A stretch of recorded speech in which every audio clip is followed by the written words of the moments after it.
ലക്ഷ്മണോപദേശത്തെക്കുറിച്ചാണ് ചെറിയ കാര്യങ്ങൾ പറഞ്ഞത്. ചക്ഷുശ്രവണ ഗളസ്തമം ദർദുരം ഭക്ഷണത്തിന് അപേക്ഷിക്കുന്നത് പോലെ കാലാഹിന പരിഗ്രസ്തമം ദേഹവും ആലോല ചേതസാ ഭോഗങ്ങൾ തേടുന്നു എന്നാണ് നമ്മൾ ആ വരി വായിച്ചിട്ട് വിശദീകരിക്കുകയായിരുന്നു. അതിൻ്റെ ബാക്കി ഭാഗം കൂടെ നമുക്ക് വേണം. കാരണം രാമൻ്റെ ആ ആധ്യാത്മിക ബോധം സാധാരണ ജനങ്ങളുടെ ജീവിതത്തെ പരിരക്ഷിക്കുന്നതിന് എത്രത്തോളം പര്യാപ്തമാണെന്ന് സൂചിപ്പിക്കാനുള്ള ഉപാധി ഈ ലക്ഷ്മണോപദേശം കൂടിയാണ്. അതുകൊണ്ട് ലക്ഷ്മണോപദേശത്തിൻ്റെ വരികൾക്കിടയിലൂടെ നമുക്കൊന്ന് നടന്നു പോകേണ്ടതുണ്ട്. അതിൻ്റെ ബാക്കി ഭാഗം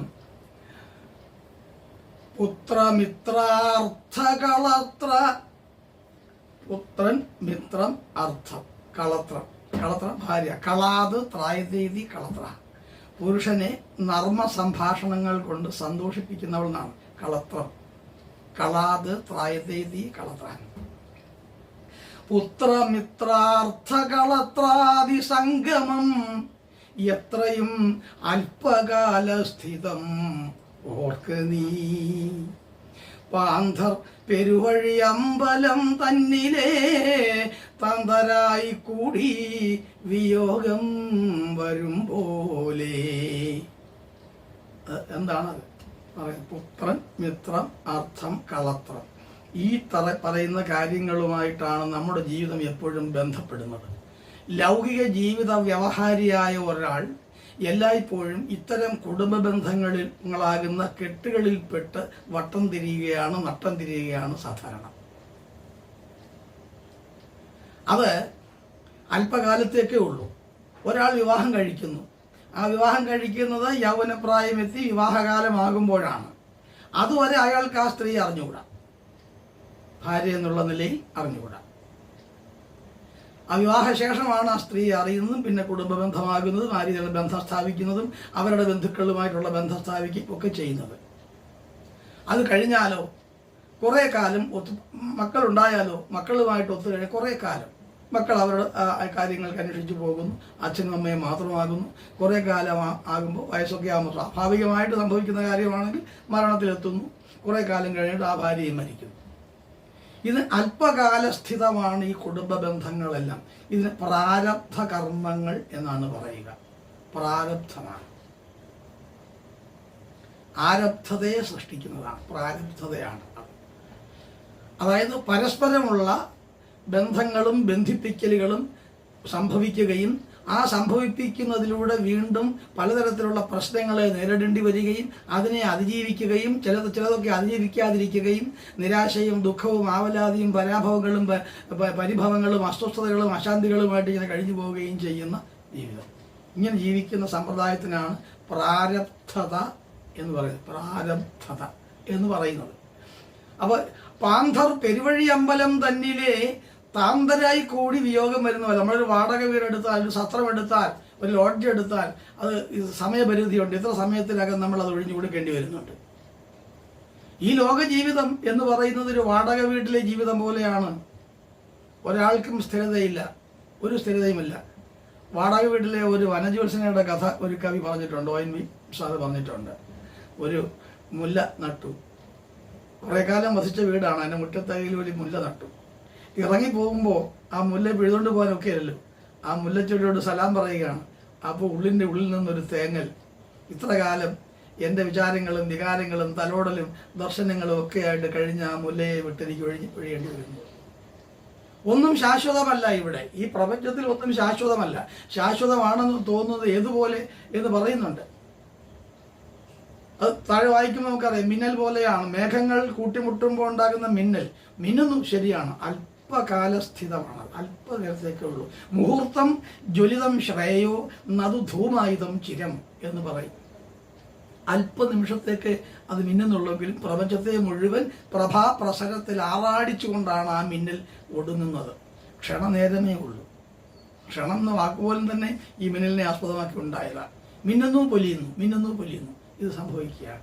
ആ മുഹൂർത്തം ജ്വലിതം ശ്രേയോ, അല്പനേരം മാത്രം ജ്വലിച്ച് ശ്രേയസ് ജ്വലിഞ്ഞുകൊണ്ട്, പ്രകാശം ജ്വലിഞ്ഞുകൊണ്ട് ഇരിക്കുന്നതാണ് നതു ധൂമായുധം ചിരം. വളരെ കാലം ഇരുളായിരിക്കുന്നതിനേക്കാളും നല്ലത് എന്ന് പറയുന്ന ഒരു ചൊല്ലാണത്. അതിൽ ഈ മിന്നൽ പോലെ അല്പകാലസ്ഥിതമാണ് ഇവിടെ. പാന്തർ പെരുവഴിയമ്പലം തന്നിലെ തന്തരായി കൂടി വിയോഗം വരും പോലെ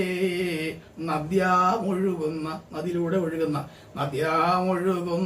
കാഷ്ടങ്ങൾ പോലെയും. കാഷ്ടം എന്ന് പറഞ്ഞാൽ തടി കഷ്ണം എന്നാണ്. ഫുഡാണ്. തടിയുടെ വലിയ തടി കഷ്ണങ്ങൾ ഇങ്ങനെ ഒഴുകി വരും. അത് ഇങ്ങനെ വന്ന് കൂട്ടിമുട്ടും, പിന്നെ അകന്നു പോകും.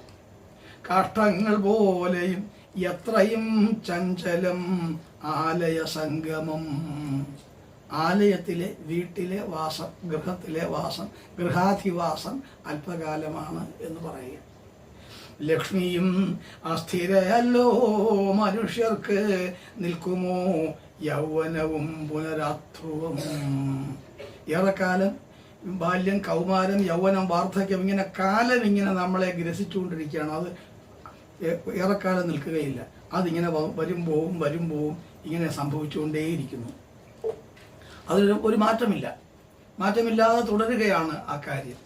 നദ്യാമൊഴുകുന്ന കാഷ്ടങ്ങൾ പോലെയും എത്രയും ചഞ്ചലം ആലയ സംഗമം. ലക്ഷ്മിയും അസ്ഥിരയാണ് മനുഷ്യർക്ക്, നിൽക്കുമോ യൗവനവും ധ്രുവം. സ്വപ്നസമാനം കളത്ര സുഖം ഋണം, അല്പമായുസ്സും നിരൂപിക്ക ലക്ഷ്മണ. ആയുസ് അല്പകാലത്തേക്കേ ഉള്ളൂ.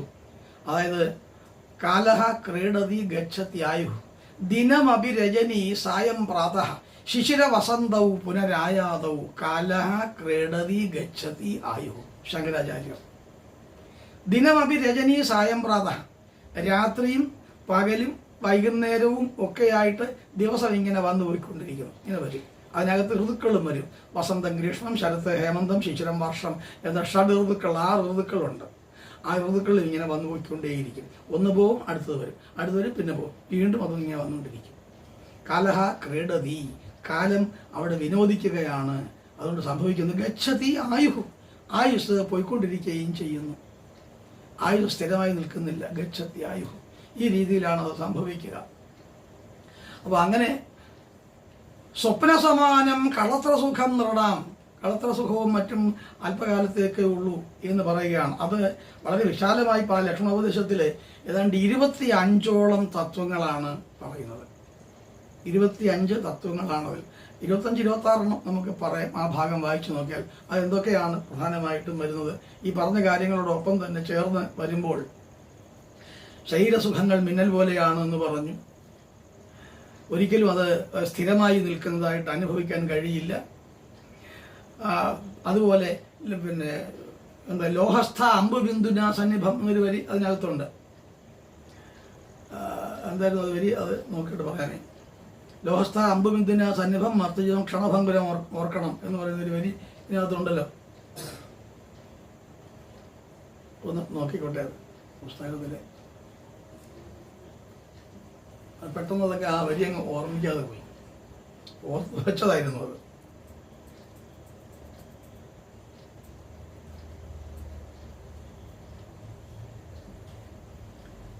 പുസ്തകം പോയി. ഓർത്തു. വഹ്നി സന്തപ്ത ലോഹസ്ഥ അമ്പുബിന്ദുന സന്നിഭം മർത്തി ജീവിതം ക്ഷണഭംഗുരം എന്നാണ്.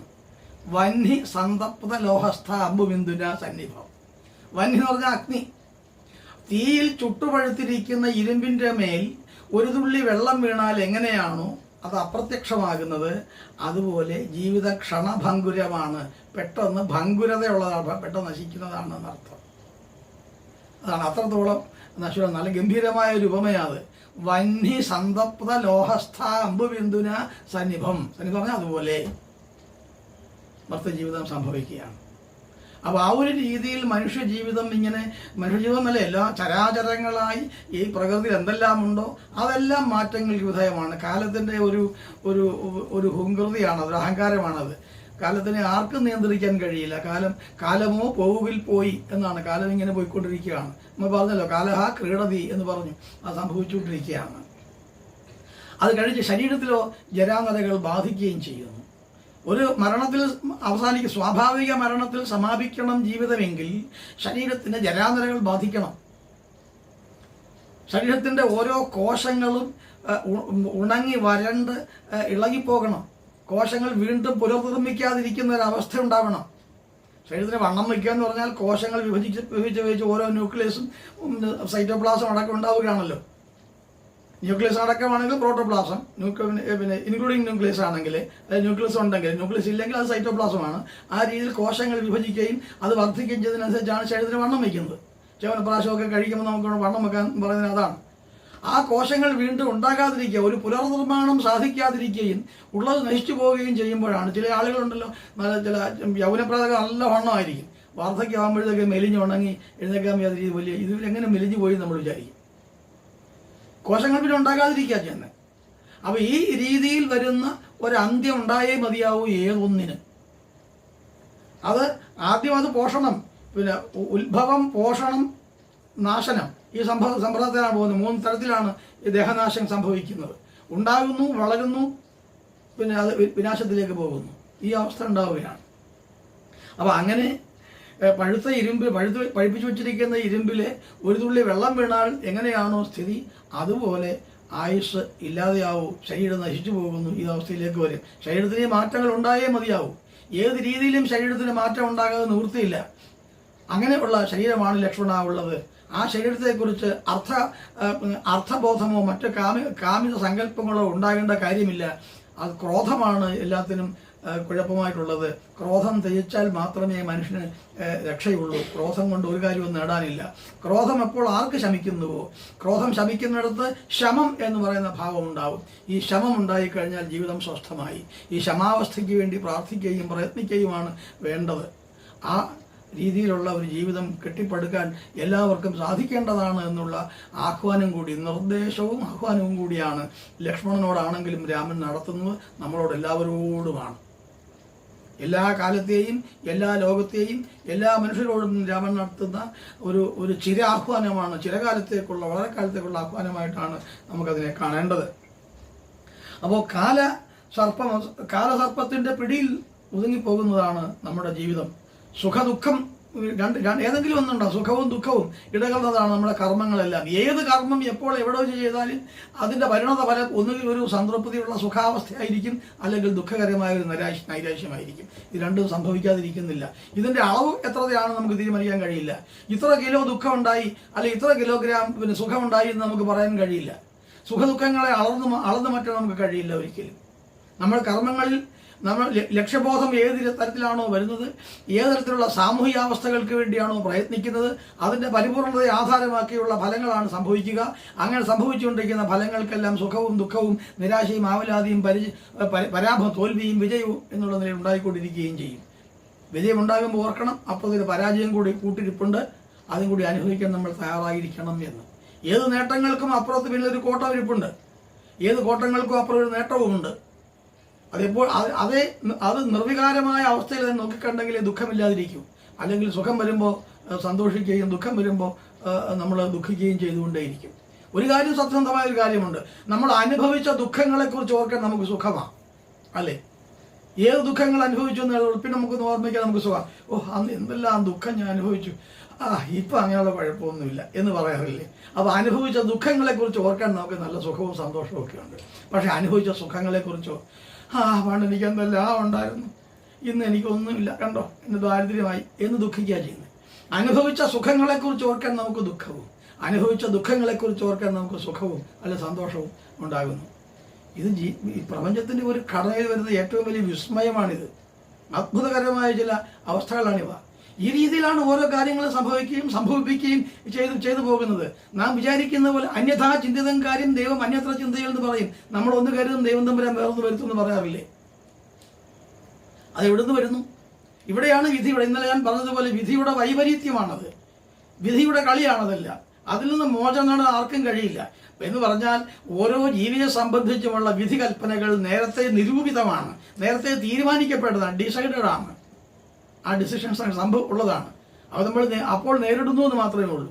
ഏത് വിധിയും അപ്പോൾ നമ്മൾ നേരിടുന്നു. അപ്പോൾ നമുക്ക് വിചാരിക്കും ഇതിങ്ങനെയാണ് ഇപ്പോൾ സംഭവിച്ചതെന്ന്. ഇപ്പോൾ സംഭവിച്ചല്ല, ഇങ്ങനെ സംഭവിക്കണമെന്ന് നേരത്തെ തീരുമാനിക്കപ്പെട്ടിട്ടുണ്ട്. ഒരു ജീവി ജനിക്കിൽ അന്നു ദൈവം കരുതിയിട്ടുണ്ട് അവനുള്ള മൃത്യുകാലം, ഒരു ലേശം ഇതൊന്ന് മാറ്റിവയ്ക്കാൻ അരുതാർക്കും വിഫലം മനുഷ്യയത്നം എന്ന് പറയും.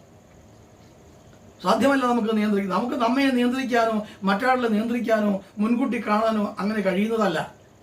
നാം സങ്കല്പിക്കുന്നത് പോലെയൊക്കെ സംഭവിച്ചാൽ ഈ ലോകത്തിൻ്റെ ഗതി എന്താവുമായിരുന്നു? നമ്മൾ സങ്കല്പിക്കുന്നത് പോലെ, നമ്മൾ താല്പര്യപ്പെടുന്നത് പോലെയും നമ്മൾ ആഗ്രഹിക്കുന്ന പോലെയും വല്ല കാര്യങ്ങൾ സംഭവിക്കുക.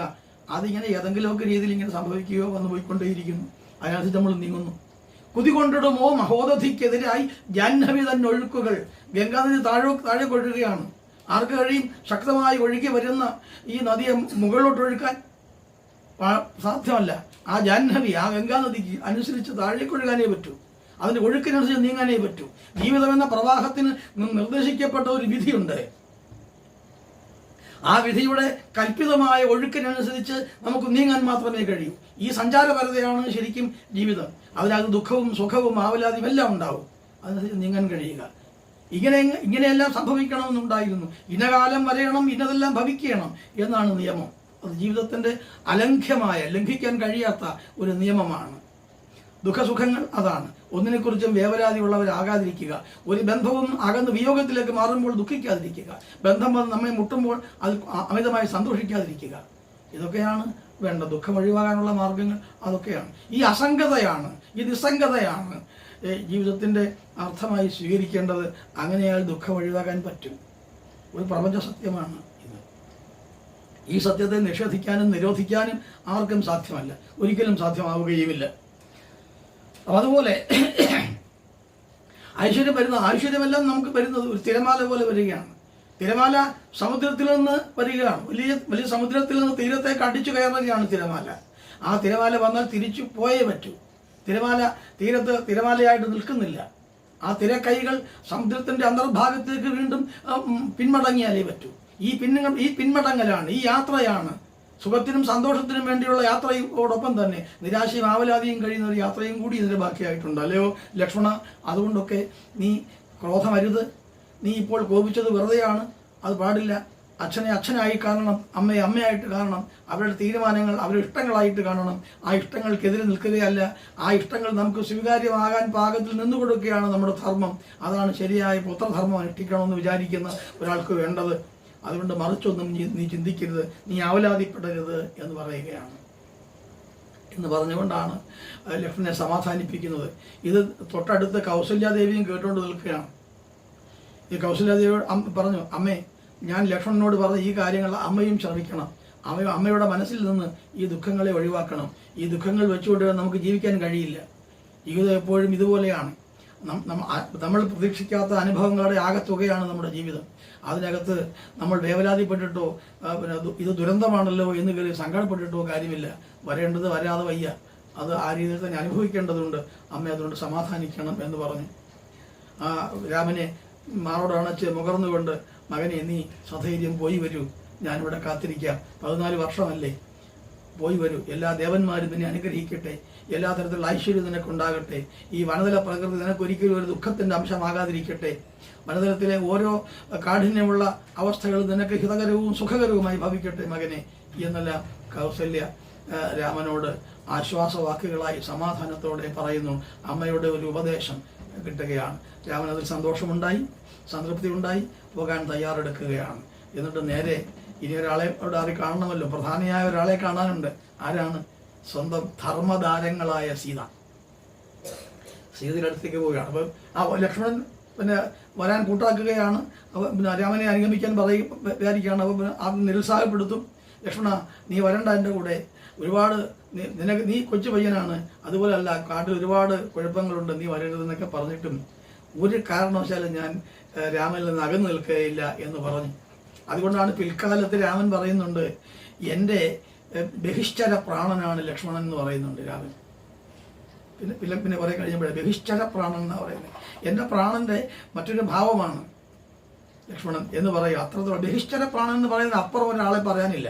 നമ്മൾ പ്രാണസ്നേഹിതനെന്നോ എൻ്റെ ഏറ്റവും പ്രിയപ്പെട്ട അനുജനെന്നോ അല്ലെ ജ്യേഷ്ഠനെന്നോ ഒക്കെ പറയുന്ന ബന്ധങ്ങൾ പറയാറില്ലേ, അതിനേക്കാൾ അപ്പുറമാണ് ബഹിഷ്ഠര പ്രാണൻ എന്നുള്ള ആ ഒരു പ്രയോഗം രാമൻ നടത്തുന്നത്. വളരെ വിശേഷകരമായ ഒരു മനോഭാവമാണ് രാമൻ്റെ ആ ഒരു സ്വഭാവത്തിൽ വരുന്ന ആ ഒരു അംശം. വെറും സഹോദര സ്നേഹമല്ലത്. അതൊക്കെ നമുക്ക് വഴിയെ കാണാം. അപ്പോൾ ഞാൻ പറയാം, കുറച്ച് കാര്യങ്ങളൊക്കെ പറയാനുണ്ട് അതിനകത്ത്. അപ്പോൾ പറയാം. ഇപ്പോൾ പറഞ്ഞാൽ അപ്പോൾ പിന്നെ വീണ്ടും പറയുമ്പോൾ റിപ്പീറ്റേഷനായി പോകും. എന്തായാലും ശരി, ഇങ്ങനെ ഇനിയിപ്പോൾ വേണ്ടത് സീതയുടെ അടുത്തേക്ക് ചെല്ലുകയാണ്. സീത വിവാഹത്തോടുകൂടി, വിവാഹമാണ്, വിവാഹം വിശേഷണ വഹിക്കലാണ് അത്. വിവാഹം വെറും ഒരു താലികെട്ടൽ എന്നുള്ളതല്ല. വിവാഹം എന്നുള്ള അർത്ഥത്തിൽ നമ്മൾ പറയുന്നത് എന്താണ്? നമ്മുടെ വികാരങ്ങളും വിചാരങ്ങളും പങ്കുവയ്ക്കുകയും നമ്മുടെ ഭാവി ജീവിത ശ്രേയസ് മുഴുവൻ മറ്റൊരാൾക്ക് കൂടി അവകാശപ്പെട്ടതാണെന്ന് ആത്മാർത്ഥമായി വിശ്വസിക്കുകയും അങ്ങനെ തന്നെ സ്വഭാവത്തിൽ പ്രകടിപ്പിക്കുകയും ചെയ്യുന്ന ഒരു ഏർപ്പാടാണ് ഈ വിവാഹം എന്ന് പറയുന്നത്. അഷ്ടവിവാഹങ്ങളാണുള്ളത്. അതിൽ ഇവിടെ സ്വയംവരം എന്ന് പറയുന്ന വിവാഹമാണ് നടന്നിട്ടുള്ളത്. സ്വയം വരിക്കുക, തനിയെ വരിക്കുക, വേറെ ആൾ പോയി വരിപ്പിച്ചു കൊടുക്കുകയല്ല. ആ സ്വയം വരിക്കുക എന്ന് പറഞ്ഞാൽ സ്വന്തം ഇഷ്ടപ്രകാരമുള്ള വരണമാണ്. ആ വരണം നടത്തിയതാണ് ഇവിടെ. അപ്പോൾ തന്നാൽ ഭരിക്കപ്പെടുന്നവൾ, അതാണ് ഭാര്യ. ഭാര്യ എന്ന വാക്കിനർത്ഥം ഭരിക്കപ്പെടുന്നവൾ എന്നാണ്. ഭരിക്കുന്നവൻ എന്ന് പറഞ്ഞാൽ ഭർത്താവും ഭരിക്കപ്പെടുന്നവൾ എന്ന് പറഞ്ഞാൽ ഭാര്യയുമാണ്. ഇന്ന് നമ്മുടെ സാമൂഹിക ഘടനയിൽ ചില വ്യത്യാസങ്ങളൊക്കെ ഉണ്ട്. അത് നമ്മൾ ഓർക്കേണ്ട കാര്യമാണ്. ചിലയിടങ്ങളിലൊക്കെ ഭാര്യ ഭർത്താവായും ഭർത്താവ് ഭാര്യയായിട്ടുമുള്ള കുടുംബബന്ധങ്ങൾ നമുക്ക് ധാരാളം കാണാമല്ലോ. അസമത്വങ്ങളുടെ കുടുംബബന്ധങ്ങൾ ധാരാളം ഇപ്പോഴുണ്ട്. ഒരുപാട് ന്യൂസുകളാണ് വരുന്നത്. ഇന്നും ഞാൻ യൂട്യൂബിൽ 1-2 വാർത്തകൾ ഞാനത് കണ്ടു, ഇവിടെ ഇരുന്ന് ചിരിച്ചുപോയി അത് കണ്ടിട്ട്. കാര്യം കുടുംബബന്ധങ്ങളിൽ വരുന്ന ഇത്തരം ചില പ്രശ്നങ്ങളുണ്ട്. ഏറ്റവും കൂടുതൽ എന്താണെന്ന് വെച്ചാൽ ഇതിനുള്ള എന്താ കാരണം? ഈ അസമത്വങ്ങൾ സൃഷ്ടിക്കപ്പെടാൻ എന്താണ് കാരണം? അത് നമ്മൾ വളരെ യുക്തിപൂർവ്വം ആലോചിച്ച് നോക്കേണ്ടതാണ്. എന്തുകൊണ്ടാണ് സാമൂഹിക അസമത്വങ്ങൾ സൃഷ്ടിക്കപ്പെടുന്നത്? സാമൂഹിക അസമത്വങ്ങൾ സൃഷ്ടിക്കപ്പെടുന്നത് സ്വാർത്ഥത അങ്ങേയറ്റത്തെത്തുന്നത് കൊണ്ടാണ്. സ്വാർത്ഥത, ഞാൻ മാത്രമേ ഉള്ളൂ, എല്ലാം എൻ്റേതാണ്, എനിക്ക് വേണം, ഞാൻ കൊടുക്കുകയില്ല, ഇങ്ങനെ ഒരു ബോധ്യത്തിലേക്ക് വരികയാണ്. ലാഭപ്പൊതി. അതെങ്ങനെ ചെറിയ കുട്ടികളെ ആദ്യം നമ്മൾ പഠിപ്പിക്കുന്നത് എങ്ങനെ? നഴ്സറി ക്ലാസ് മുതൽ കുട്ടികളെ പഠിപ്പിക്കുന്നത് എങ്ങനെ? 50 പൈസ വിലയുള്ള ഒരു പെൻസിൽ 35 പൈസ കിട്ടിയാൽ ലാഭം എത്ര പൈസ എന്നാണ് പിള്ളേർ പഠിപ്പിക്കുന്നത്. LKG UKG 1-ാം ക്ലാസ്സിൽ പഠിപ്പിക്കുന്നത്. അപ്പോൾ how to gain profit without any effort, ഇതാണ്. ഒരു പ്രയത്നവുമില്ലാതെ ലാഭം ഉണ്ടാക്കുന്നത് എങ്ങനെയെന്നാണ് നമ്മൾ പഠിക്കുകയും പഠിപ്പിക്കുകയും ചെയ്യുന്നത്. 50 പൈസ വിലയുള്ള ഒരു പെൻസിൽ 35 പൈസയ്ക്ക് കിട്ടിയാൽ ലാഭം എത്ര പൈസ? ആ കുട്ടിക്ക് ആ കണക്ക് പഠിച്ചു എന്നുള്ളതല്ല, ആ കണക്ക് പഠിപ്പിക്കുന്നതിലൂടെ ആ കുട്ടിയുടെ ഉള്ളിൽ ഊറിക്കൂടിയ മൂല്യസങ്കല്പം എന്താണ്? അത് നമ്മൾ ആരെങ്കിലും ആലോചിക്കുന്നുണ്ടോ? എന്താണ് ആ കുട്ടിയുടെ ഉള്ളിൽ കിട്ടുന്ന മൂല്യബോധം? എന്ത് ചെയ്താലാണ് ലാഭം ഉണ്ടാക്കുക? നിനക്ക് തരാതെ എൻ്റേതാക്കി മാറ്റിവെക്കാൻ എങ്ങനെയൊക്കെ സാധിക്കുന്നല്ലേ? ഈ സ്വാർത്ഥത വളർന്നു മുറ്റുകയാണ് നമ്മുടെ സ്വഭാവഘടനയിൽ, നമ്മുടെ ജീവിതത്തിൽ. അപ്പോൾ പിന്നെ എങ്ങനെയാ സ്വാർത്ഥത ഉണ്ടാകാതിരിക്കുക? വെറും താൻ പോരിമയാണിത്. അപ്പോൾ ഈ രീതിയിൽ വികസിച്ചു വരുന്ന ഒരു ജീവിത സങ്കല്പം നമുക്കുണ്ട്. വിദ്യാലയങ്ങളിലൊക്കെ പഠിപ്പിക്കുന്നതോ സ്കൂളുകളിലൊക്കെ പഠിപ്പിക്കുന്നതോ സംസ്കാരം പഠിപ്പിക്കുന്നുണ്ടോ? എവിടെയെങ്കിലും വിഷയങ്ങൾ പഠിപ്പിക്കും, കണക്ക് പഠിപ്പിക്കും, മലയാളം പഠിപ്പിക്കും, ഫിസിക്സ് പഠിപ്പിക്കും, കെമിസ്ട്രി പഠിപ്പിക്കും, ചരിത്രസമയം പഠിപ്പിക്കും, ജിയോഗ്രഫി പഠിപ്പിക്കും, എല്ലാം പഠിപ്പിക്കും. ആ പഠിപ്പിക്കലിലൂടെ ഹൗ ടു ബിഹേവിയർ,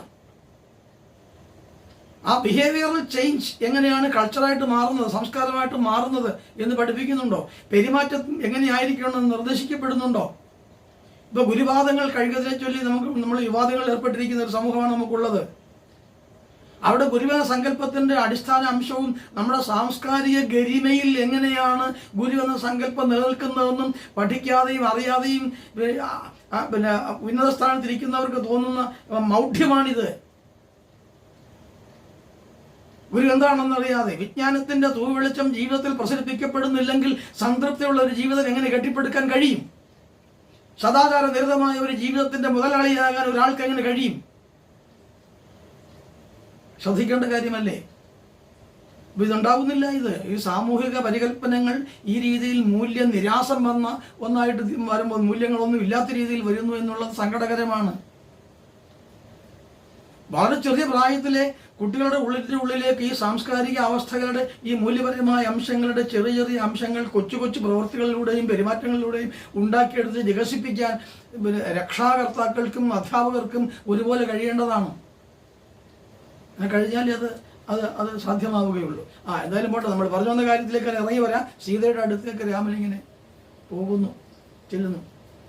ചെന്നു. അപ്പോൾ സീത വിചാരിച്ചത് കൊഴുതോരണങ്ങളോടെയും ആർഭാടങ്ങളുടെയും കിരീടം വെച്ചുകൊണ്ടും സ്വർണ്ണാഭരണ വിഭൂഷിതനായിട്ടും കുറിച്ചമയങ്ങളോടുകൂടി ചേർന്നും ഒക്കെ സന്തോഷഭരിതനായിട്ട് രാമൻ തൻ്റെ അടുത്തേക്ക് വരുമെന്നാണ് വിചാരിക്കുന്നത്. ആര്യപുത്രനെ കണ്ടപ്പോൾ സീതയ്ക്ക് അങ്ങനെയൊന്നും അല്ല തോന്നിയത്. ഇവിടെയോ എന്തോ ഒരു പ്രശ്നമുണ്ട്, എന്തോ ഒരു തരക്കേടുണ്ട്. ചോദിച്ചു, അങ്ങ് എന്താണ് ഇങ്ങനെ ഒറ്റയ്ക്ക് വന്നത്? അങ്ങ് എന്താണ് ഇങ്ങനെ മുഖം മ്ലാനമായി വരുന്നത്? എന്താണ് ഈ ആർഭാടങ്ങളൊന്നും ഇല്ലാത്തത്? ചുറ്റിലുമുള്ള അനുചാരക വൃന്ദങ്ങൾ എവിടെ പോയി? അങ്ങ് നടന്നു വരാൻ എന്താണ് കാരണം? എൻ്റെ ഈ മാളികയിലേക്ക് നടന്നു വരാൻ എന്താണ് കാര്യം? രഥത്തിൽ വന്ന് സ്വർണ്ണത്തേരിൽ വന്ന് ഇറങ്ങുന്നതാണ്, എന്തുകൊണ്ട് അങ്ങനെയൊന്നും വരുന്നില്ല എന്നൊക്കെ സീതയ്ക്ക് സംശയമാണ്. രാമൻ സീതയെ നോക്കി ഒന്ന് ചിരിച്ചു. ആ ചിരി നിരാശയിൽ കുതിർന്നതായിരുന്നോ, അസ്വസ്ഥതയിൽ ഉണ്ടായതാണോ, അല്ലെങ്കിൽ അല്പം ഹാസ്യത്തിൽ കലർന്നതാണോ, അല്ലെങ്കിൽ വെറും ദുഃഖത്തിലാണോ എന്നൊന്നും പറഞ്ഞോണ്ടാ. ഒരു ചിരിച്ചിട്ട് പറഞ്ഞു, സീതയെ, ഭവതി വിചാരിക്കുന്നത് പോലെ അല്ല കാര്യങ്ങൾ. ഞാൻ ഇന്ന് ദണ്ഡകാരണ്യത്തിന് പോവുകയാണ്. അതിന് കാരണം അച്ഛൻ കൈകൈ അമ്മയ്ക്ക് 2 വരം കൊടുക്കാൻ തീരുമാനിച്ചിരുന്നു. അത് അവരിന്ന് ചോദിച്ചു. അല്ല, ഇത്ര അതിശയപ്പെടാനൊന്നുമില്ല. എനിക്കും അതിൽ വലിയ താല്പര്യമൊന്നുമില്ല. അതുകൊണ്ട് ഞാൻ ദണ്ഡകാരണ്യത്തിന് പോകാൻ തീരുമാനിച്ചു. സീത ഇത് കേട്ടപ്പോൾ അന്താളിച്ചു പോയി. ചേട്ടാ, ഇങ്ങനൊരു കാര്യം എങ്ങനെ സംഭവിക്കാനാണ്? ഇതുവരെയും അതേക്കുറിച്ചുള്ള ഒരു കാര്യങ്ങളും പറഞ്ഞിരുന്നില്ല, അറിവില്ല. കൊട്ടാരത്തിൽ നിന്ന് ആരും പറഞ്ഞൊരു ഒരു ബോധ്യവുമില്ല. അങ്ങനെ ബോധ്യമില്ലാത്ത ഒരു കാര്യം എങ്ങനെയാണ് ഇപ്പോഴിങ്ങനെ വരുന്നത്? എന്തു പറ്റി? ഒന്നും അറിയാതെ സീത വളരെ വിഷമിച്ചു. ആ വിഷമത്തിൻ്റെ ഒടുവിൽ സീത പറഞ്ഞു, ശരി, അങ്ങയ്ക്ക് അങ്ങനെയാണ് ആഗ്രഹമെങ്കിൽ ഞാനും അതിനനുകൂലമാണ് എന്ന് പറഞ്ഞു. നീ അതിന് അനുകൂലമൊന്നും വേണ്ട. നീ അമ്മമാരെ പരിപാലിച്ചുകൊണ്ട് ശുശ്രൂഷിച്ചുകൊണ്ട് ഇവിടെ കഴിഞ്ഞാൽ മതി. അച്ഛനെയും വേണ്ടവണ്ണം ശുശ്രൂഷിക്കുക. നീയും ലക്ഷ്മണനും കൂടെ ഇവിടെ കഴിയുന്നതാണ് എനിക്കിഷ്ടം. മാത്രമല്ല, വെറും കാടല്ല, കാടിനെ നിനക്ക് അറിയാത്തത് കൊണ്ടാണ് ഹിംസ്ര ജന്തുക്കൾ, ദുഷ്ടന്മാരായ ആളുകൾ, രാക്ഷസ പരീക്ഷകൾ എന്ന് വേണ്ട സർവത്ര അപകടം പിടിച്ച ഒന്നാണ് ഈ വനം, വിപിനം എന്ന് പറയുന്നത്. ആ വിപിനത്തിലേക്ക് നിന്നെ ഒരിക്കലും കൊണ്ടുപോകില്ല ഞാൻ, അതിൻ്റെ ആവശ്യവുമില്ല. മലർചിതറും അകത്തളത്തിൽ മാത്രമാണ് നിന്റെ പദം ഊന്നി നീ ശീലിച്ചത്. മലർചിതറും അകത്തളമാണ്. പൂക്കൾ വിതറിയിട്ടിരിക്കുന്ന അന്തഃപുരത്തിലെ തറയിലൂടെ നടന്നവളാണ് നീ. നിന്റെ മൃദുലപേലവമായ പാദങ്ങൾ ഈ വനത്തിലെ ഈ കഠിനമായ കല്ലുകളിലും മുള്ളുകളിലും കൊണ്ട് നോവാനോ അതെനിക്ക് ഒരിക്കലും സഹിക്കാൻ കഴിയില്ല സീതയെ. അതുകൊണ്ട് നീ വരണ്ട. അപ്പോൾ പറഞ്ഞു, കാന്താര വിന്ദായ സാക്ഷി മനോജ്ഞേ, കാന്താരവാസം നിനക്കാവതല്ലേ ശാന്തയെ കുടുംബപ്രിയെ താതപാദം കാന്തയെ ഭജിച്ചുള്ളൂ. ശ്രീരാമരാമ രാമായണം 24 വൃത്തം അതിനകത്ത് അങ്ങനെ പറയുന്നത്. വൈദേഹി പോരേണ്ട ബാലെ പൈതാഹ ശാന്തിക്ക് ഉപായങ്ങളില്ലേ, ഹേ ദേവി കല്ലുണ്ട് മുള്ളുണ്ട് കാട്ടിൽ പദവ്യഥയ്ക്കങ്ങ് ശ്രീരാമരാമ എന്നാണ്. ഇത്ര മനോഹരമായി വിവരിക്കുന്ന വേറെ കൃതികളൊന്നുമില്ല. രാമായണം 24 വൃത്തത്തിലാണ് ഇത്. ആരംഭം ഇങ്ങനെയാണ്. കല്യാണരൂപി വനത്തിന് പോവാൻ വില്ലും ശരം കൈപിടിച്ച ഒരു നേരം മെല്ലെ പുറപ്പെട്ടു പിന്നാലെ സീത കല്യാണിനീ ദേവി ശ്രീരാമരാമ എന്നാണ്. ഈ കഥ അങ്ങ് ചുരുക്കി അങ്ങ് പറഞ്ഞിരിക്കുകയാണ് ആ കൃതിയിൽ. എന്തായാലും ശരി, ഇങ്ങനെ നീ വരേണ്ടത് പറഞ്ഞു. അവ പറഞ്ഞു, ഒരു ഭാര്യ എന്നുള്ള നിലയിൽ എനിക്ക് അനുഷ്ഠിക്കേണ്ട ചില കർത്തവ്യങ്ങളുണ്ട്. ഭർത്തൃ പരിചരണത്തിൽ നിഷ്ഠ പാലിക്കുന്നവളാണ് യഥാർത്ഥ ഭാര്യ എന്നാണ് ഞാൻ പഠിച്ചിട്ടുള്ളത്, ഞാൻ അറിഞ്ഞിട്ടുള്ളത്, ഞാൻ കേട്ടിട്ടുള്ളത്. അതുകൊണ്ട് അവിടം വിട്ട് ഞാൻ ഒരു ഇഞ്ച് പോലും ചലിക്കയില്ല രാമ എന്ന് പറഞ്ഞു. അപ്പോൾ അത് അങ്ങനെയല്ല, വരണ്ട എന്ന് ഒരുപാട് പ്രാവശ്യം പറഞ്ഞു. അങ്ങനെ ഒരു തന്ത്രം അവിടെ സീത പ്രയോഗിക്കുന്നുണ്ട്. ആ തന്ത്രം പ്രയോഗിക്കുന്ന വെച്ചാൽ, ഒരുപക്ഷെ എൻ്റെ അച്ഛൻ ജനകൻ ഇങ്ങനെ വിചാരിച്ച് കാണുമോ, ചിത്തത്തിന് യാതൊരു ഉറപ്പുമില്ലാത്ത, കാഠിന്യമില്ലാത്ത, ദുർബല ചിത്തനായ ഒരാളാണ് രാമനെന്ന് എൻ്റെ അച്ഛൻ വിചാരിച്ച് കാണുമോ? അല്ലെങ്കിൽ ഇങ്ങനെ വരില്ലല്ലോ എന്നാണ് ഒരു തന്ത്രപൂർവ്വം ഒരു ഡയലോഗ് പാസ്സാക്കിയത്. ഇതിൽ രാമൻ വീണുപോയി. തൻ്റെ മനസ്സിനൊരു ചാഞ്ചല്യം, ഒരു ചിത്ത ചാഞ്ചല്യം, മനോദൗർബല്യം ഉണ്ടെന്നൊരാൾ നേരിട്ട് പറയുകയാണ്. അതില്ലെന്ന് തെളിയിക്കുകയും കൂടെ വേണ്ടേ? അതായത് അബലയും ചബലയും ആയിട്ടുള്ള ഒരു സ്ത്രീയെ ഒപ്പം കൂട്ടാനുള്ള കരുത്തില്ലാതെ പോകുന്നു എന്ന് പറഞ്ഞാൽ ആ ക്ഷാത്ര തേജസ്സിനെ ഏൽക്കുന്ന വലിയൊരു അടിയല്ലേ? അതിനൊരിക്കലും രാമൻ തയ്യാറാവുകയുമില്ല. വെറും ക്ഷത്രിയനല്ല രാമൻ, എല്ലാ നിലയിലും ശൂരവീര പരാക്രമശാലിത്വമുള്ള എല്ലാ തരത്തിലുള്ള ധൈഷണിക ബോധവുമുള്ള ശാരീരികമായ ശേഷിയുള്ള എല്ലാവരെയും സംരക്ഷിക്കാൻ കഴിവുള്ള ഒരാളാണ്. എല്ലാവരുടെയും രക്ഷാകർത്തൃത്വം ഏറ്റെടുക്കാൻ കഴിവുള്ള സ്റ്റാമിനയുള്ള മനഃശക്തിയുള്ള ഒരാളാണ്. ആ ആളിന് ഈ സീതയെ കൊണ്ടുപോകാതിരിക്കാൻ പറ്റുമോ? പറഞ്ഞു, എന്നാ നീ വരും എന്ന് പറഞ്ഞു. അങ്ങനെയിരുന്നു. കുറച്ച് സമയം കഴിഞ്ഞു. എന്നാൽ ഇനി എന്താണ് വേണ്ടത്? ഇനി അച്ഛനെ ഒരിക്കൽ കൂടി കാണണം, കൈകേയി അമ്മയെ കാണണം. നേരെ അങ്ങോട്ട് വെച്ച് പിടിച്ചു. അവിടെ ചെന്നു അച്ഛൻ അപ്പോഴും കിടന്ന് നിലവിളിക്കുക. അച്ഛനെ കെട്ടിപ്പിടിച്ചുകൊണ്ട് അദ്ദേഹവും രാമനെ കെട്ടിപ്പിടിച്ചു. എന്നിട്ട് അച്ഛ വളരെ പെട്ടെന്ന് ഈ 14 വർഷമൊക്കെ കഴിയും. അത് കഴിഞ്ഞിട്ട് ഞാൻ വരുമല്ലോ. അതുവരെ ഭരതൻ തന്നെ രാജ്യം ഭരിക്കട്ടെ. ആ രാജ്യം ഭരിക്കണം. എന്താവും? ഭരതൻ എല്ലാ തരത്തിലും നല്ലവനാണ്, വീരശൂര പരാക്രമനാണ്, സ്നേഹനിധിയാണ്, ഈ പ്രജകളുടെ എല്ലാം വാത്സല്യഭാജനമാണ്, നല്ലവനാണ്, എന്നിൽ അദമ്യമായ ഭക്തിയുള്ളവനാണ്, സ്നേഹമുള്ളവനാണ്. ഇത്രത്തോളം ഭ്രാതൃ സ്നേഹമുള്ള ഒരാളെ ഞാൻ വേറെ കണ്ടിട്ടില്ല. ഇങ്ങനെയുള്ള കാര്യങ്ങളൊക്കെ ദശരഥനെ പറഞ്ഞ് കേൾപ്പിക്കുന്നുണ്ട്. എന്നിട്ടും ദശരഥനൊരു സമാധാനമില്ല. ഈ കൊടുങ്കാട്ടിലേക്ക്, ഒരുപാട് രാക്ഷസന്മാരുള്ള കൊടുങ്കാട്ടിലേക്ക്, അത്യാപൽക്കരമായ ഒരിടമാണ് അന്നത്തെ കാടെന്ന് പറയുന്നത്. ആ ഹിംസ്ര ജന്തുക്കളെല്ലാം ഉള്ള കാട്ടിലേക്കാണ് തൻ്റെ ഓമന മകനെ പറഞ്ഞു വിടുമെന്നുള്ള ദുഃഖം ദശരഥന്റെ മനസ്തടങ്ങളിൽ നിന്ന് തീരെ ഒഴിയുന്നില്ല. എന്തായാലും അദ്ദേഹത്തോട് യാത്രയൊക്കെ പറഞ്ഞു കൈകേയി അമ്മയോട് അടുത്തി വന്നു. അമ്മയുടെ ഇംഗിതമനുസരിച്ച്, ഇഷ്ടമനുസരിച്ച് ഈ രാമൻ ഇതാ വനവാസം ചെയ്യാൻ ഒരുങ്ങുന്നു. സദയം അനുമതി നൽകിയാലും 14 വർഷം വേഗം പോകും. അമ്മയും ഒരു കാരണവശാലും ദുഃഖിക്കരുത്. ഭാരതം നന്നായി രാജ്യം ഭരിക്കട്ടെ, എൻ്റെ എല്ലാ ആശംസകളും അതിനുണ്ട് എന്നൊക്കെ പറഞ്ഞു. അല്പം ഒന്ന് ചിരിച്ചു കാണിച്ചിട്ട് കൈകേയി പറഞ്ഞു, ശരി എങ്കിൽ ഇത് കൊടുക്കൂ എന്ന് പറഞ്ഞിട്ട് മരവുരി എടുത്തു കൊടുക്കുകയാണ്. രാജോചിത വസ്ത്രങ്ങൾ അഴിച്ച്, ആടയാഭരണങ്ങൾ അഴിച്ച്, ഈ മരവുരി ധരിച്ച്, മരവുരി മാത്രധാരിയായി അവിടെ നിന്ന് വനവാസത്തിന് പോകണമെന്നുള്ള കൈകേയിയുടെ മനസ്സിൻ്റെ അർത്ഥം ആലോചിക്കേണ്ടതാണ്. എങ്ങനെയാണ് ഈ കൈകേയിക്ക് ഇങ്ങനെ മാറാൻ കഴിഞ്ഞത്? എത്രത്തോളം സ്നേഹനിധിയായിരുന്നു അവർ? അങ്ങനെ ആലോചിക്കുമ്പോഴാണ് വാൽമീകി രാമായണത്തിൽ നിന്ന് കുറെ പുറകോട്ട് പോയിട്ടൊരു സംഭവം കൂടി ഓർമ്മിക്കേണ്ടതുണ്ട്. അത് അധ്യാത്മരാമായണത്തിലൊന്നുമില്ല, ഇല്ലാത്ത കാര്യമാണ്. അതെന്ന് പറയുന്നത് ഈ കൈകേയിയുടെ അമ്മ ഭർത്താവായ യുധാജിത്തിനോട് പറഞ്ഞു ഒരു കാര്യം. ഈ യുധാജിത്തിന് ഒരു അനുഗ്രഹം ഉണ്ടായിരുന്നു. ഈ പക്ഷികളും മൃഗങ്ങളും ഉറുമ്പുകളും ഒക്കെ സംസാരിക്കുന്ന ഭാഷ മനസ്സിലാക്കാനൊരു വിദ്യ. ഒരു ദിവസം രാത്രിയിൽ ഭാര്യയും ഭർത്താവും കൂടി ശയിക്കുമ്പോൾ ഒരു ഉറുമ്പ് അവിടെ നിന്ന് എന്തോ ഇങ്ങനെ സംസാരിക്കുന്ന ഇദ്ദേഹം കേട്ടു. ഉറുമ്പിൻ്റെ ഭാഷ അറിയാമായിരുന്ന രാജാവ് ഈ ഭാഷ മനസ്സിലാക്കിയിട്ട് അദ്ദേഹം കിടന്ന് ചിരിക്കാൻ തുടങ്ങി. അകാരണമായി ചിരിക്കുന്നു. ഭർത്താവ് കിടന്നു. ഭാര്യ ചോദിച്ചു, എന്താ ഇങ്ങനെ ചിരിക്കുന്നത്? ഇങ്ങനെ ചിരിക്കാൻ എന്താ കാര്യം ചോദിച്ചു. അപ്പോൾ അതൊന്നുമില്ല, കാര്യമൊന്നുമില്ല. അല്ല, എനിക്കിപ്പോൾ അറിയണം, എന്തിനാ വെറുതെ ചിരിക്കുന്നത്? അറിഞ്ഞേ കഴിയൂ. അപ്പോൾ പറഞ്ഞു, നീ അതെന്താണെന്ന് കേട്ടാൽ ഞാൻ മരിച്ചു പോകും.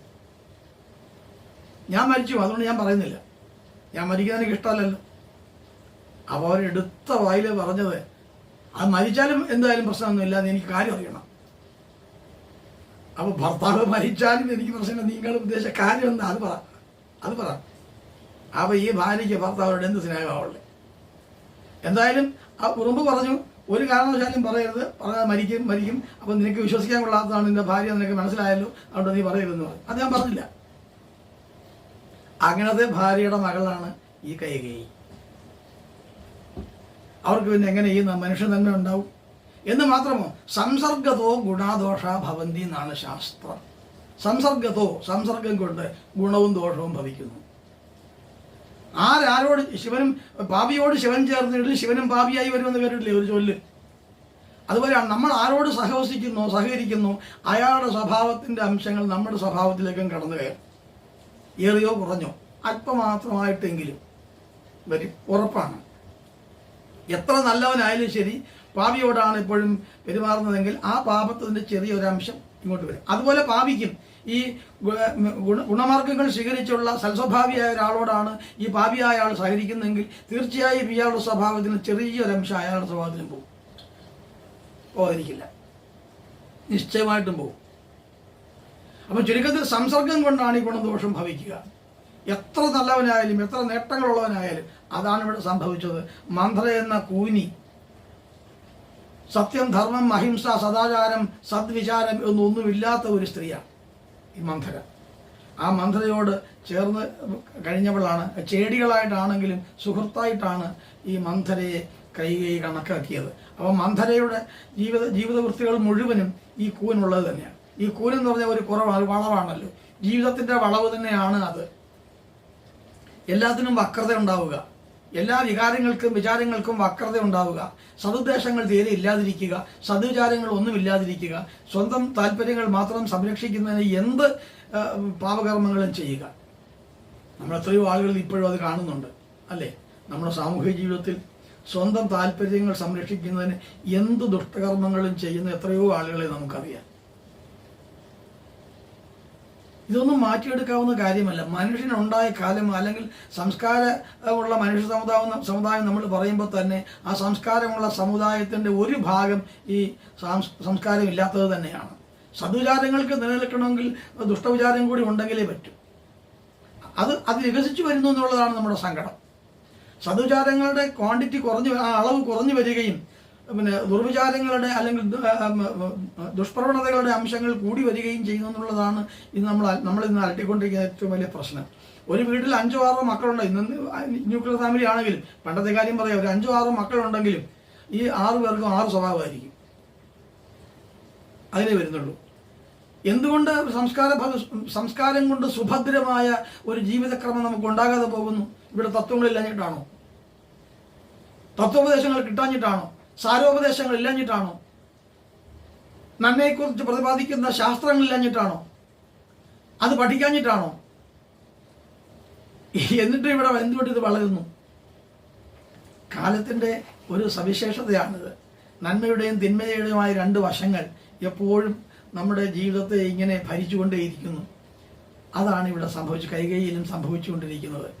കൈകൈയിൽ സംഭവിച്ചുകൊണ്ടിരിക്കുന്ന ഈ സാംസ്കാരികമായ ഒരു പരിണാമം അത് ഒരിക്കലും സംസ്കാരത്തിൻ്റെ പരിണാമമായിട്ട് കണക്കായിക്കൂടാ.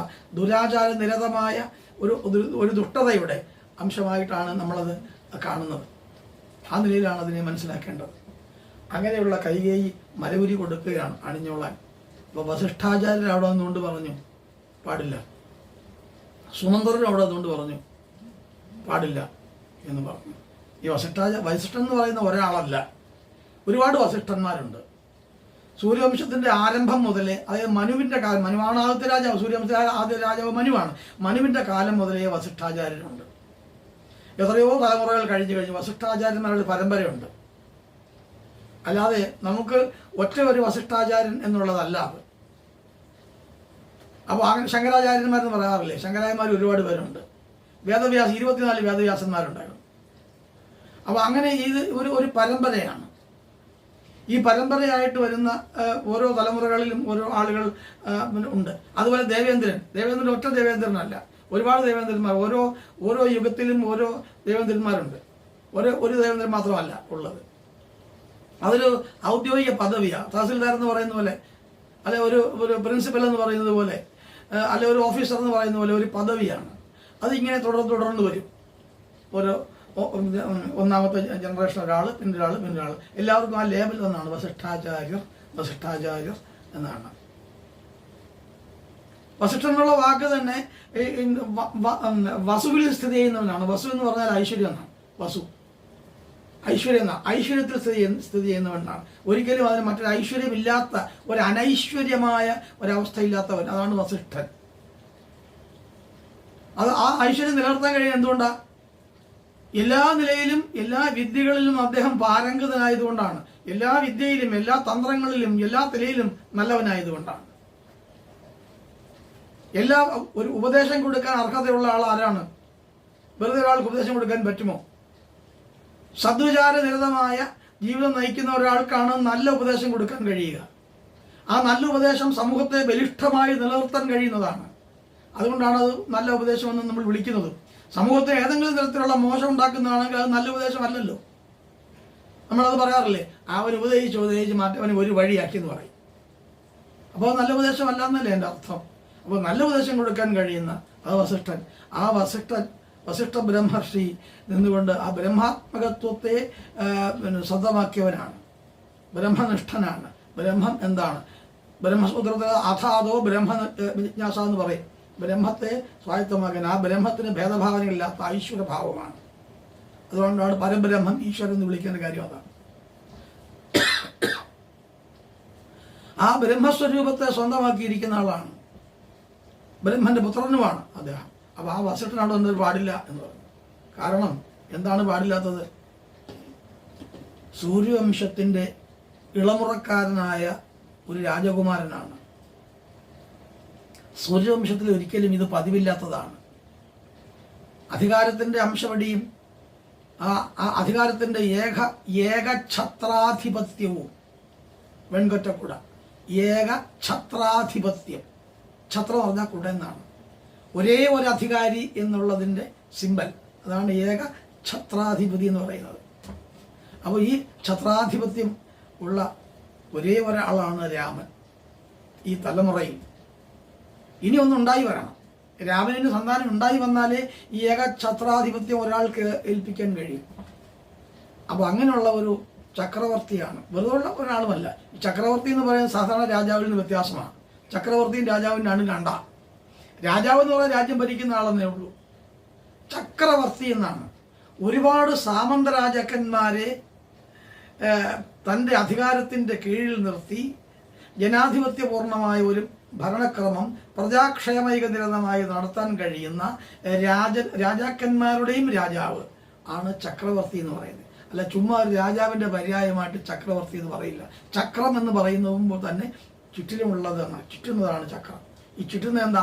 ഒരുപാട് സാമന്ത രാജാക്കന്മാരിൽ നിന്ന് യഥാവലം കപ്പം പിരിച്ചെടുത്ത് എല്ലാ രാജ്യക്കാർക്കും വേണ്ട സുഖസമൃദ്ധിക്ക് വേണ്ട കാര്യങ്ങൾ പ്രഖ്യാപിച്ച് നടപ്പിലാക്കുന്ന ആളാണ് ചക്രവർത്തി. അപ്പോൾ ദശരഥ ചക്രവർത്തിയുടെ മകനായിട്ട് ശ്രീരാമചന്ദ്രൻ എന്ന ചക്രവർത്തിയാണിത്. അതുകൊണ്ട് തന്നെ അദ്ദേഹത്തെ രാജോചിത വസ്ത്രങ്ങളല്ലാതെ, രാജോചിതമായ ആർഭാടങ്ങളില്ലാതെ ഒരു സങ്കല്പം ഈ പ്രജകൾക്ക് സങ്കല്പിക്കാൻ കഴിയില്ല. അപ്പോൾ അതുകൊണ്ട് ജനാധിപത്യം പുലരുന്നുണ്ടെങ്കിലും അധികാരത്തിൻ്റെ ശക്തിയും കേന്ദ്രവും ഇവിടെയാണ്. അതുകൊണ്ട് പാടില്ല എന്നുള്ള അർത്ഥത്തിലാണ് വസിഷ്ഠൻ വിലക്കിയത്. അപ്പോൾ രാമൻ പറഞ്ഞു, ഗുരു അങ്ങനെയല്ല, ഞാൻ കാട്ടിലേക്ക് പോകുന്നത് സർവസംഘ പരിത്യാഗിയായിട്ടാണ്. സർവസംഘ പരിത്യാഗിയാണ്, എല്ലാം ഉപേക്ഷിച്ചുകൊണ്ടുള്ള ഒരു യാത്രയാണ്. ഒരു ബന്ധങ്ങളും എനിക്കില്ല, ബന്ധപ്പെടാൻ എനിക്ക് നിവൃത്തിയുമില്ല. അങ്ങേക്ക് അറിയാമല്ലോ എന്നാണ്. എന്താ കാര്യം? ഈശ്വരനായതുകൊണ്ടാണ്, ഈശ്വരൻ്റെ അവതാരമായതുകൊണ്ടാണ്. ഒന്നിനോടും ബന്ധപ്പെടേണ്ട ആവശ്യമില്ല, എല്ലാം അദ്ദേഹത്തോട് ബന്ധപ്പെടുന്ന, അല്ലാതെ അദ്ദേഹത്തിന് ആരോടും ബന്ധപ്പെടേണ്ടതില്ല.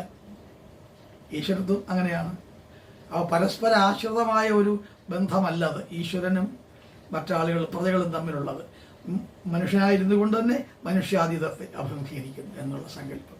അതുകൊണ്ട് തന്നെ എനിക്ക് സുഖസംഭാരങ്ങളൊന്നും ആവശ്യമില്ല, വെറും നഗ്നപാതനായിട്ടാണ് നടന്നു പോകാൻ എനിക്കിഷ്ടം, ഞാൻ അങ്ങനെ തന്നെയാണ് പോകുന്നത് എന്ന് പറഞ്ഞ് അവിടെ നിന്ന് യാത്ര പറഞ്ഞ് ഇറങ്ങുന്നു. ഇവിടെ നമുക്കൊരു കാര്യം, ഈ രാമായണത്തിൽ നിന്ന്, ഈ അധ്യാത്മ രാമായണ കിളിപ്പാട്ടിൽ നിന്ന് വ്യത്യസ്തമായി എന്നുള്ള ഒരു കാര്യം കൂടെ സൂചിപ്പിച്ചിട്ട് നമുക്ക് ഇന്നത്തെ ഇത് ഞാൻ അവസാനിപ്പിക്കാം.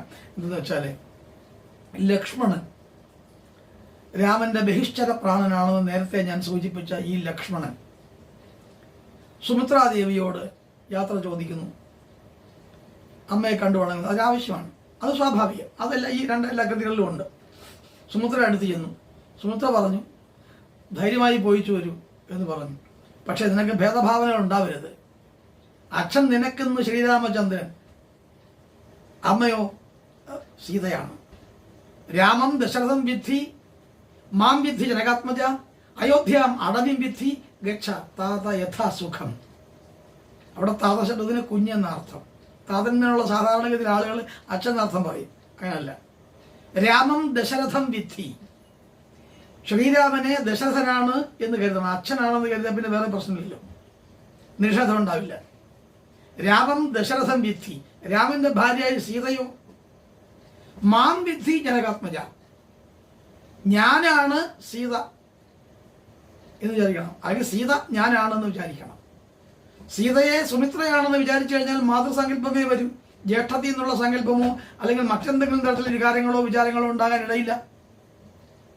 മാം വിദ്യേനകാത്മജ അയോധ്യാം അടവിം വിദ്ധി. അടവിയാണ്, ഘോര വിഭിന്നമാണ്, ഘോര കാന്താരമാണ്, ഘോരമായ വനമാണ്. അത് നിനക്കറിയാമല്ലോ. പക്ഷേ അത് ഒരിക്കലും നിന്നെ ക്ലേശിപ്പിക്കരുത്. അയോധ്യ പോലെയാണ് അത് നീ കണക്കാക്കണം. അയോധ്യ എത്രത്തോളം പരിപുഷ്ടമാണ്, ഐശ്വര്യകരമാണ് ആയ സ്ഥലമാണ് അയോധ്യ. അതുപോലെയാണ് ഈ വനമെന്ന് നീ കരുതണം. ഗച്ഛ, പോകൂ. താത, കുഞ്ഞെ, യഥാസുഖം. എങ്ങനെയാണോ നിനക്ക് സുഖം വരുന്നത്, ഈ നിലയിൽ സങ്കല്പിച്ചുകൊണ്ട് നിനക്ക് എങ്ങനെയെല്ലാമാണോ സുഖം വരുന്നത്, ആ തരത്തിലുള്ള സുഖം നീ അനുഭവിച്ചുകൊണ്ട് പോകൂ കുഞ്ഞെ എന്നാണ് പറഞ്ഞത്. ഓക്കെ, അത് നമ്മൾ സമ്മതിക്കുന്നു, അഡ്ജസ്റ്റ് ചെയ്തു. പക്ഷേ യഥാർത്ഥ ജാനകി ആരാണ്? വാൽമീകിയും അവിടെ മൗനം അവലംബിക്കുക. അതാണ് ഈ പഠിതാവ് എന്നുള്ള നിലയിൽ പലപ്പോഴും ഈ വായിച്ചു പോകുന്ന പഠനപൂർണമായ നിലയിൽ ഞാൻ വായിച്ചു എന്നുള്ളത് കൊണ്ട് എനിക്ക് തോന്നിക്കൂടിയ ഒരു കാര്യം, വാൽമീകി രാമായണം പല ആവൃത്തി ഞാൻ വായിക്കുമ്പോഴും എൻ്റെ മനസ്സിനെ അലട്ടിയ ഒരു പ്രശ്നമാണിത്. അത് ഞാൻ നിങ്ങളോട് പങ്കുവയ്ക്കുകയാണ്. ഊർമിളയാണ് ശരിയായ ജാനകി. ജനകന്റെ ഔരസ സന്താനമാണ് ജാനകി. ഔരസ സന്താനം എന്ന് പറഞ്ഞാൽ സ്വന്തം ശരീരത്തിന്റെ അംശമായി ദാമ്പത്യ ബന്ധത്തിൽ നിന്നുണ്ടായത്. സീത അങ്ങനല്ല എന്നാണ് അതിൻ്റെ അർത്ഥം. അതുകൊണ്ടാണ് ജനകന്റെ മകളാണ് ജാനകി എന്ന് പറയുന്നത്. പക്ഷെ ജാനകി പട്ടം കിട്ടിയത് ആർക്കാ? സീതയ്ക്കാണ് താനും. സീത എന്നുള്ളൊരു പര്യായം പറഞ്ഞാൽ എന്താ പറയുക? ജാനകി എന്നല്ലേ ആദ്യം പറയുക. വൈദേഹി, ജാനകി, മൈഥിലി എന്നൊക്കെയാണ് പറയുന്നത്. ഒരിക്കലും ഊർമിള എന്ന് പറയില്ല. ഊർമിള ലക്ഷ്മണന്റെ ഭാര്യയാണ്, ജനകന്റെ പുത്രിയാണ്. യഥാർത്ഥ രാജ്ഞി എന്ന് പറയുന്നത് സീതയേക്കാൾ ഉപരി സ്ഥാനത്തിന് അർഹയായിരിക്കുന്നത് ഊർമിളയാണ്. എങ്കിലും ആ ഊർമിളയെ ആരും പരിഗണിക്കുന്നില്ല എന്ന് മാത്രമല്ല, ഈ യാത്ര പറയുന്ന സന്ദർഭത്തിൽ ഈ ലക്ഷ്മണൻ തിരിഞ്ഞ് ഭാര്യയുടെ മുഖത്തൊന്നും നോക്കുക പോലും ചെയ്തില്ല. പിന്നല്ലേ പോയി യാത്രാനുമതി അയാൾക്ക് വേണമെങ്കിൽ പോയി പറയായിരുന്നു, ഊർമിളെ ഞാനൊന്ന് വനത്തിലേക്ക് പോകുന്നു, ജ്യേഷ്ഠൻ ഇങ്ങനെ പോകുന്നു, ജ്യേഷ്ഠത്തെയും പോകുന്നു, ഞാൻ അനുഗമിച്ചേ പറ്റൂ, ജ്യേഷ്ഠനില്ലാതെ എനിക്ക് ജീവിക്കാൻ വയ്യ, ഞാനൊന്ന് പോയിച്ചു വരട്ടെ എന്ന് പറഞ്ഞുകൂടായിരുന്നോ? അവരുടെ മനസ്സെന്തായിരിക്കും? ആ ഊർമിളയുടെ മനസ്സിൽ ഉണ്ടാകുന്ന ഈ അഗ്നി എന്തായിരിക്കും? ഈ വിരഹത്തിന്റെ ഊർമിളയ്ക്ക് ലക്ഷ്മണനോട് സ്നേഹമില്ലാതിരിക്കുമോ നമുക്ക് വിചാരിക്കാൻ മാർഗമുണ്ടോ? സ്ത്രീ എന്നുള്ള നിലയിൽ ലക്ഷ്മണനോട് ഏറ്റവും അധികം ഇഷ്ടമല്ലേ? അങ്ങനെയുള്ള ലക്ഷ്മണനോട് എന്തെങ്കിലും ഒന്ന് പറയണമെന്നെങ്കിലും ഒരു മോഹം അവൾക്കുണ്ടാവില്ലേ? അതുപോലും പരിഗണിച്ചില്ല ലക്ഷ്മണൻ. ഊർമിളയെ തിരിഞ്ഞു നോക്കുക പോലും ചെയ്യാതെയാണ് ഈ ലക്ഷ്മണൻ അവിടെ വിട്ടത്. രാമനോടൊപ്പം വനത്തിലേക്ക് പുറപ്പെടുന്നത് എന്നുള്ളത് വളരെ സങ്കടകരമായ ഒരു നിമിഷമാണ്. വാൽമീകി മഹർഷി അവിടെ ഒന്നും മിണ്ടുന്നില്ല. അദ്ദേഹം എങ്കിലും എന്തെങ്കിലും ഒന്ന് പറയണമായിരുന്നല്ലോ. വായിക്കുമ്പോൾ എനിക്കും സങ്കടം തോന്നിയിട്ടുള്ള ഒരു കാര്യമാണ് ഈ കാര്യം, ഊർമിളയെക്കുറിച്ച് സംബന്ധിക്കുന്ന ചില കാര്യം. പക്ഷേ ചില ആളുകൾ ഈ സന്ദർഭത്തെ വിപുലമാക്കിക്കൊണ്ട് കൃതികളൊക്കെ എഴുതിയിട്ടുണ്ട്. പല കൃതികളൊക്കെ എഴുതിയിട്ടുണ്ട്. ഊർമിള എന്ന പേരിൽ തന്നെ കൃതികളുണ്ടായിട്ടുണ്ട്. അത് അവരെ ഈ കാര്യങ്ങളൊക്കെ സൂചിപ്പിക്കുകയും ചെയ്യുന്നുണ്ട്. പക്ഷെ വാൽമീകി രാമായണം വായിക്കുമ്പോൾ വാൽമീകി എന്ന ആദികവി എന്തുകൊണ്ട് ഇതൊന്നും പറഞ്ഞില്ല എന്ന് ആലോചിക്കുമ്പോഴാണ് സങ്കടം ബാക്കി നിൽക്കുന്നത്. എന്തായാലും ശരി, ലക്ഷ്മണൻ രാമൻ ലക്ഷ്മണനോടും സീതയോടും ഒത്ത്. അപ്പോൾ സീതാ ലക്ഷ്മണ സമേതനായി രാമൻ എന്ന് പറയണം. സമേതനായി വനയാത്ര തുടങ്ങുകയാണ്. മന്ത്രിമുഖ്യനായ സുമന്ത്രർ രഥം ഓടിച്ച് നേരെ പോകുന്നു. രാവിലെയാണ് വെളുപ്പിനെയാണ് യാത്ര ആരംഭിക്കുന്നത്. യാത്ര ആരംഭിച്ച് കുറേ ദൂരം ഓടിച്ച് വൈകുന്നേരമായപ്പോൾ ശൃംഗിവേരപുരം എന്ന് പറയുന്ന രാക്ഷസ രാജ്യത്തിലെത്തുകയാണ്. എന്നിട്ട് ഇനി എങ്ങോട്ടാണ് വനയാത്രയുടെ കാര്യങ്ങളായിട്ട് വരുന്നത്, ആ ഭാഗം നമുക്ക് അടുത്ത ദിവസം പറയാമെന്ന് തോന്നുന്നു. ഇന്നത്തെ ഈ സംസാരത്തിൽ എന്തെങ്കിലും ആർക്കെങ്കിലും സംസാരിക്കാനുണ്ടെങ്കിൽ സംസാരിക്കും. ഇത്രയും ദിവസമായല്ലോ രാമായണത്തിലൂടെ നിങ്ങൾ കടന്നു പോകുമ്പോൾ എന്തെങ്കിലുമൊക്കെ അതേക്കുറിച്ച് നിങ്ങളും പറയണം.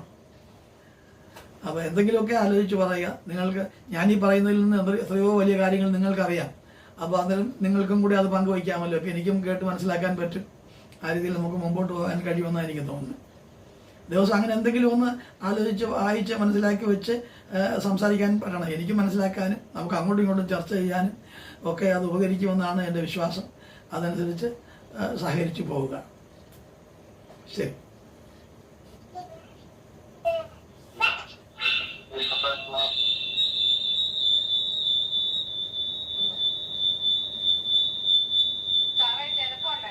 ഊർമിളയ്ക്ക് കൂടുതൽ ഇമ്പോർട്ടൻസ് പുള്ളി കൊടുത്തിട്ടില്ല.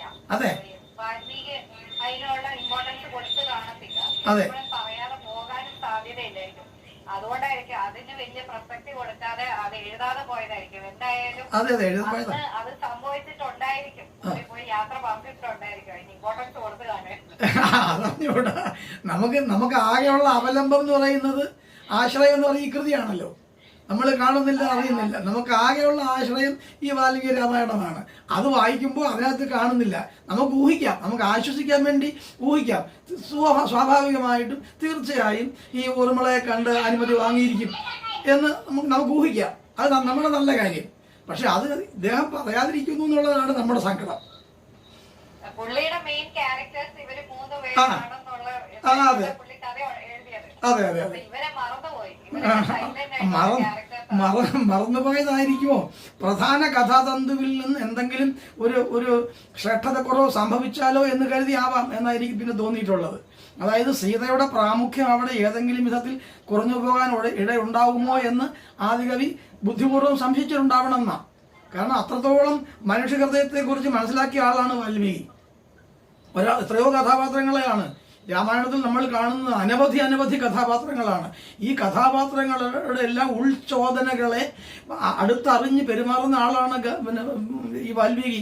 ഒറ്റ കഥാപാത്രത്തെ അല്ല, പുരുഷ കഥാപാത്രത്തെയും രാക്ഷസന്മാരായ കഥാപാത്രങ്ങളെയും സ്ത്രീകളെയും എന്ന് വേണ്ട വനതല പ്രകൃതികളെയും ജന്തുക്കളെയും പക്ഷികളെയും ഒക്കെ അവരുടെ എല്ലാം അന്തരംഗ വൈചിത്ര്യമാർന്ന വികാരഭാവങ്ങളെയും വിചാരഭാവങ്ങളെയും അതിശക്തമായി ആവിഷ്കരിച്ചിട്ടുള്ള വാൽമീകി മഹർഷിക്ക് അന്യരുടെ മനസ്സിനെക്കുറിച്ച് അറിഞ്ഞുകൂടാന്ന് പറയാൻ നമുക്ക് പറ്റില്ലല്ലോ.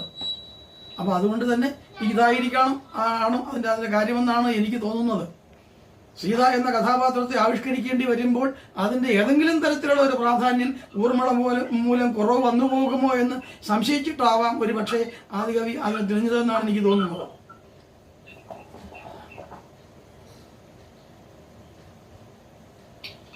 ഇതില് പക്ഷെ ഏറ്റവും കൂടുതൽ വിരഹവും വേദനയും സഹിച്ചിട്ടുണ്ടായിരിക്കുന്നത് ഊർമിളയാണെന്നാണ് എനിക്ക് ഇത്രയും നാളും വായിച്ചപ്പം. സീതാദേവി ആ ഒരു ബുദ്ധിമുട്ട് അറിഞ്ഞിട്ടില്ല. സമയത്ത് ഊർമിളയാണ് ശരിക്കും പറഞ്ഞ അതിന്റെ വിഷമതകളൊക്കെ അനുഭവിച്ചത്. അതെ, ഊർമിളയെ അപേക്ഷിച്ച് സീതയുടെ ദുഃഖം കുറച്ച് കുറവാണെന്ന് എനിക്കും തോന്നിയിട്ടുണ്ട്. അപ്പം അവർക്ക് അത്ര ഒരു ഭാവം ഉണ്ട് അവിടെ. രാമായണത്തിലെ ചില കാര്യങ്ങളുണ്ട്. ഇത് നിരൂപണാത്മകമായി ഒരുപാട് പേര് പഠിച്ചിട്ടുണ്ട്. ഒരുപാട് ആളുകൾ, മല്ലിനാഥൻ, ഭട്ടല്ലൊല്ലടൻ, ഉൽപ്പലൻ തുടങ്ങിയുള്ള ഒരുപാട് പ്രാചീന സംസ്കൃത പണ്ഡിതന്മാരടക്കം ഇത് പഠിച്ചിട്ടുണ്ട്. അതായത് രാമായണം, ഡേറ്റ് ഓഫ് രാമായണം എന്ന് പറയുന്നത് ഏതാണ്ട് 4th സെഞ്ച്വറിയാണ്. 4ാം നൂറ്റാണ്ടിലാണ് രാമായണം ഉണ്ടായിട്ട് പറയുന്നത്. അപ്പോൾ 4ാം നൂറ്റാണ്ട് മുതൽ ഏറ്റവും കുറവ് അത് പാശ്ചാത്യർ പറയുന്ന കണക്കാണ്. അതാകണമെന്ന് പറയാൻ ഒക്കുകയില്ല. എന്തായാലും അങ്ങനെ ഏകദേശം ചരിത്രകാരന്മാർ പറയുന്നത് 4ാം നൂറ്റാണ്ടെന്നാണ്, BC 4ാം നൂറ്റാണ്ടെന്നാണ് പറയുന്നത്. എന്തായാലും ആ കാലങ്ങൾ മുതലുള്ള സാമൂഹിക പരികല്പനങ്ങൾ, സാമൂഹിക ആചാരങ്ങൾ, വിശ്വാസങ്ങൾ, ശാസ്ത്ര സ്വഭാവങ്ങൾ, ദർശനങ്ങൾ ഇതെല്ലാം ഇതിനകത്ത് കടന്നു വരുമല്ലോ. പിന്നെ ഈ നൂറ്റാണ്ടുകൾ കഴിയുമ്പോൾ സ്വാഭാവികമായിട്ടും പല പല കൂട്ടിച്ചേർക്കലുകൾ ഉണ്ടായിട്ടുണ്ടാവണമല്ലോ. പ്രക്ഷിപ്തങ്ങൾ എന്നാണ് പറയുക. കൂട്ടിച്ചേർക്കലുകളും അതുപോലെ വെട്ടിക്കളയലുകളും ഒക്കെ ഉണ്ടായിട്ടുണ്ടാവണം. അങ്ങനെയൊക്കെ ഒരുപാട് കാര്യങ്ങളുണ്ട്. അപ്പോൾ ശങ്കരാചാര്യരുടെ കൃതികൾ തന്നെ നമ്മൾ എടുക്കുമ്പോൾ അതിനകത്ത് പ്രക്ഷിപ്തങ്ങൾ എന്ന് പറയുന്ന ഒരു കാര്യം ഉണ്ട്. പ്രക്ഷിപ്തം എന്ന് പറഞ്ഞാൽ എന്താണ്? ഉള്ള ഭാഗം വെട്ടിക്കളഞ്ഞിട്ട് പകരം ആളുകൾ എഴുതി ചേർക്കുക. ബ്രാഹ്മണതയെക്കുറിച്ചുള്ള സങ്കല്പങ്ങൾ പലതും പിൽക്കാലത്ത് കൂട്ടിച്ചേർത്താണെന്ന് വ്യാഖ്യാനങ്ങൾ ഉണ്ടായിട്ടുണ്ട്, പഠനങ്ങളുണ്ടായിട്ടുണ്ട് ശങ്കരാചാര്യ ദർശനങ്ങളിൽ. അതുപോലെ ഈ കാര്യങ്ങൾ, അതുപോലെ വ്യാസഭാരതത്തിൽ, വ്യാസന്റെ ഭാരതം എന്ന് പറയുന്നത് 1,25,000 ശ്ലോകങ്ങളാണ് വ്യാസഭാരതത്തിലുള്ളത്. അത് ഏത് വ്യാസനാണ് എഴുതിയിട്ടുള്ളത്? 24 വിഷ്ണുപുരാണത്തിൽ അത് 24 വേദവ്യാസന്മാരെ കുറിച്ച് പറയുന്നുണ്ട്. ഇതിൽ ഏത് വേദവ്യാസനാണ് എഴുതിയിട്ടുള്ളത്? കൃഷ്ണദ്വൈപായന ബാദരായണ വേദവ്യാസനാണ് മഹാഭാരതത്തിന്റെ കർത്താവ്. കൃഷ്ണദ്വൈപായന ബാദരായണ വേദവ്യാസൻ. ഇത്രയും ചേർന്ന ആ ഒറ്റ പേര്. കൃഷ്ണൻ എന്നുള്ളതാണ് ശരിക്കുള്ള പേര്. ദ്വീപിൽ പോയി വസിച്ചുകൊണ്ട് ദ്വൈപായനൻ, ബദരിയാശ്രമത്തിൽ പോയി പാർത്തുകൊണ്ട് ബാദരായണൻ, വേദങ്ങളെ വ്യസിച്ചതുകൊണ്ട് വേദവ്യാസൻ. കൃഷ്ണ ദ്വൈപായന ബാദരായണ വേദവ്യാസൻ, അതാണ് മൊത്തം പേര്. അദ്ദേഹത്തിന്റെ ആ കൃതിയിൽ തന്നെ ഒരുപാട് പ്രക്ഷിപ്തങ്ങളുണ്ടെന്നാണ് അങ്ങനെയൊക്കെ പറയുന്നുണ്ട്. ശരി.